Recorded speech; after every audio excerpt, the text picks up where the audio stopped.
You learned to fight your battles alone before you even knew what a battle was.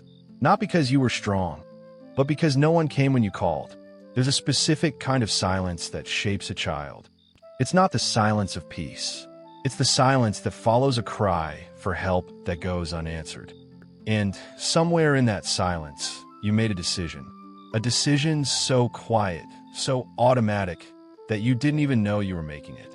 You decided that needing someone was too dangerous, that asking was too risky, that the only person you could truly rely on was yourself. And in that moment, a part of your childhood ended. Not with a bang, but with a whisper. The whisper that said, "You're on your own now." This is where it started. Maybe you were 5 or 7 or 10. Maybe you were crying in your room and no one came to check on you. Maybe you tried to tell someone you were hurting and they brushed it off, told you to toughen up, told you it wasn't that bad. Maybe your parents were physically there, but emotionally oceans away, lost in their own pain, their own survival. Maybe they were fighting, drinking, working, disappearing. And you, small and vulnerable, learned that your emotions were too much, that your needs were a burden. That love was conditional on your silence. So you stopped asking. You stopped crying where anyone could hear. You learned to patch your own wounds, solve your own problems, carry your own weight. You became your own parent before you even understood what that meant. And everyone praised you for it. Look how independent you are. Look how mature. Look how strong. But no one asked what it cost you. No one saw that you weren't choosing strength. You were adapting to abandonment. Inside, you learned to become two people. The one the world sees, who has it all together, who never complains, who handles everything with quiet competence.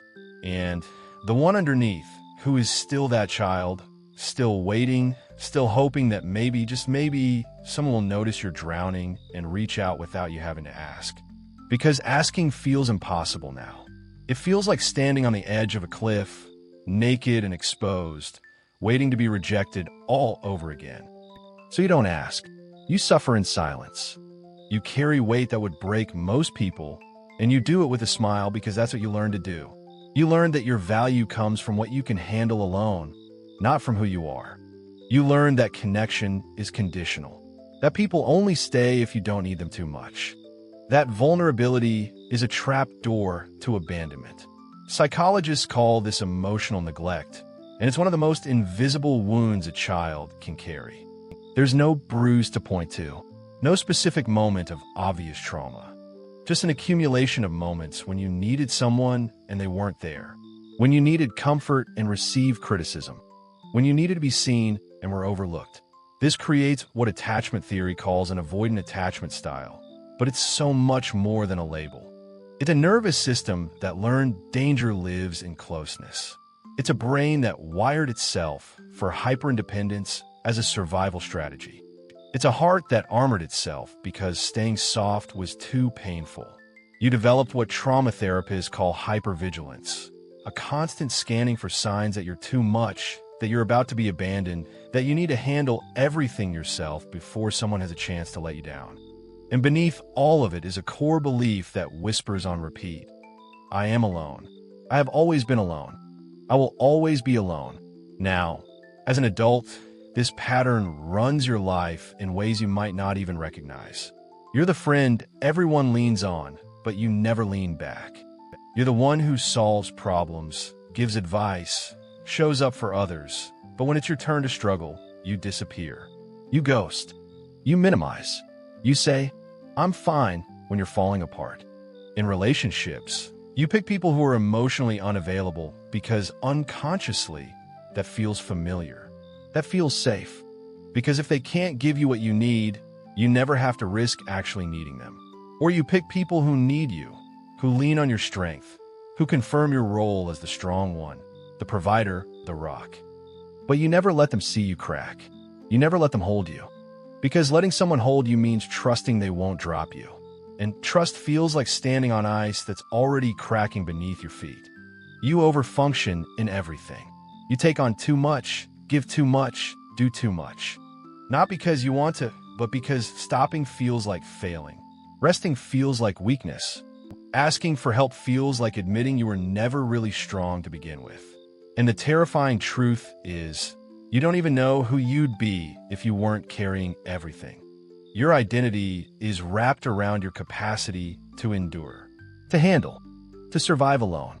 But here's the wound you don't talk about, the one you bury deepest. You're exhausted, bone deep, soul-tired, exhausted, and you're lonely. Not the kind of loneliness that comes from being physically alone, the kind that comes from being surrounded by people and still feeling like no one really knows you. Because you've spent so long performing strength, you've forgotten how to just be human. You've forgotten that needing someone doesn't make you weak. That asking for help doesn't make you a burden. That falling apart sometimes is not a failure. It's being human. And the cruel irony is that the armor you built to protect yourself is now the thing keeping you isolated. The walls you put up to keep pain out are keeping love out too. You're safe, but you're alone. And some part of you is starting to wonder if safe is worth it anymore. This pattern is costing you more than you want to admit. It's costing you real intimacy, real partnership, real rest. It's costing you the chance to be fully known and still fully loved. It's costing you your health, as your body keeps score of all the stress you carry alone, all the emotions you suppress, all the weight you refuse to put down. It's costing you joy, because you're so busy surviving, you've forgotten how to just be. And maybe most painfully, it's costing you the relationship with yourself. Because when you never let yourself need anything, when you never honor your own humanity, you abandon yourself the same way you were once abandoned. You become the parent who doesn't show up for you. The one who tells you to keep going, keep pushing, keep handling it, no matter what it costs.